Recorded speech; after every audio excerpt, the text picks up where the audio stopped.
Bonjour, Cyril pour la Freeride TV. Je viens de tester chez Battalion la Camelto.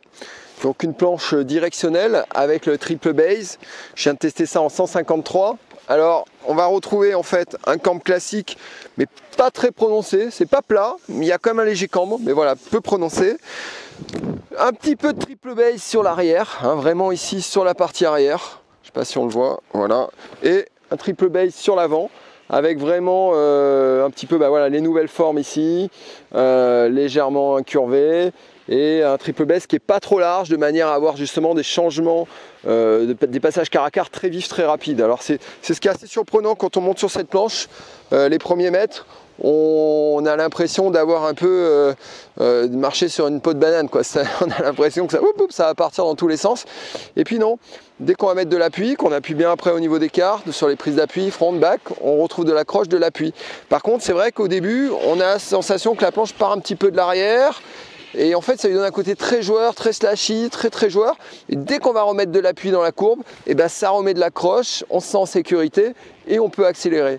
Donc c'est une board typé carving, mais qui va garder un côté quand même très joueur. C'est pas forcément la board pour aller à Mach 2, d'accord? Ce côté triple base donne vraiment ce côté changement de quart. Quelqu'un qui aime bien, qui a envie de retrouver justement des changements de quart pour des petites courbes un peu bam comme ça, avec de la relance très rapide, ben justement c'est ce qu'on retrouve dans ce triple base. C'est ça qui est intéressant.